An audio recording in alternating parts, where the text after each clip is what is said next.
Hello বন্ধুরা, আপনারা সবাই কেমন আছেন? আশা করছি সবাই খুবই ভালো আছেন। আবারও চলে এসেছি একটা নতুন ভিডিওর সাথে। কোথায় যাচ্ছি, কিভাবে যাচ্ছি সবই শেয়ার করবো একটা ভিডিওর মাধ্যমে। বিস্তারিত জানতে পুরো ভিডিওটা শুরু থেকে শেষ অবধি দেখতে থাকুন। আজ আমরা যাচ্ছি উত্তর চব্বিশ পরগনা জেলার হুগলি নদীর তীরে অবস্থিত জনপ্রসিদ্ধ একটি মন্দিরে। আশা করছি সবাই বুঝতেই পেরেছেন আমি কোন মন্দিরের কথা বলছি। চলুন তবে যাওয়া যাক সেই জনপ্রসিদ্ধ দক্ষিণেশ্বরের মন্দিরে। দক্ষিণেশ্বরের মন্দিরে সব রকম রুট দিয়েই যাওয়া যায়। আজ আমরা যাচ্ছি ট্রেনের রুট দিয়ে। মাত্র 5 টাকার বিনিময়ে আপনারা শিয়ালদা থেকে দক্ষিণেশ্বরের মন্দির যেতে পারেন। প্রথমে আপনাদের বলি ট্রেনের রুট দিয়ে গেলে কিভাবে যেতে হবে। প্রথমে যে কোনো লোকেশন থেকে শিয়ালদা স্টেশনে পৌঁছে শিয়ালদা স্টেশন থেকে ডানকুনি লোকাল ট্রেনটিতে উঠে 4 নম্বর স্টপেজটি পড়ে দক্ষিণেশ্বর স্টেশন। এবার যদি ধরুন আপনারা মেট্রো করে আসতে চান, আপনারা দক্ষিণেশ্বর মেট্রো স্টেশনেও নামতে পারেন।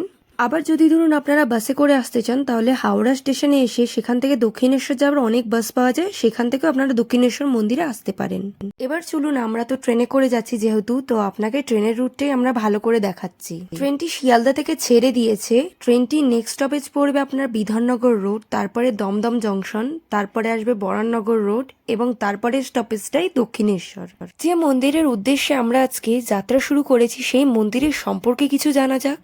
মন্দিরটি 1855 সালে রানী রাসমণি নামক একজন জমিদার, সমাজসেবী এবং কালীমায়ের ভক্ত দ্বারা নির্মিত হয়েছিল। পশ্চিমবঙ্গের উত্তর চব্বিশ পরগনা জেলার হুগলি নদীর তীরে মন্দিরটি অবস্থিত হয়েছিল। দক্ষিণেশ্বরের কালী মন্দিরে দেবী কালীকে মা ভবতারিণী রূপে পুজো করা হয়।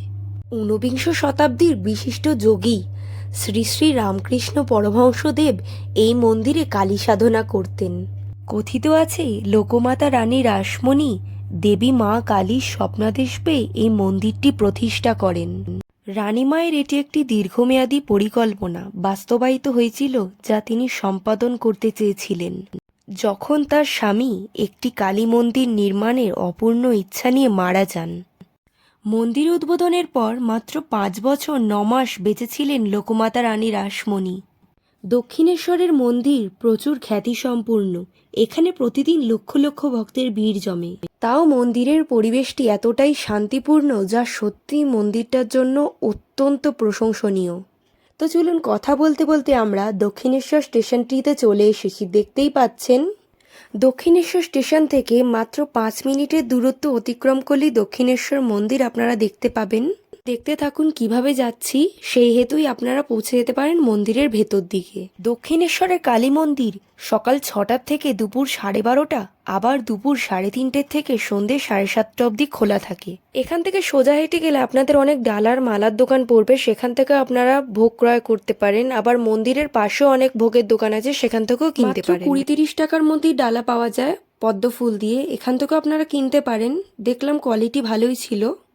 এবার দেখুন, এখান থেকেই সোজা বেরিয়ে চলমান সিঁড়ি দিয়ে নামতেই দেখবেন মন্দিরের গেট। এই যে দেখতেই পাচ্ছেন মন্দিরের গেট, এখান থেকেই সোজা দেখতেই পাচ্ছেন মন্দিরের বাইরের প্রাঙ্গণগুলি।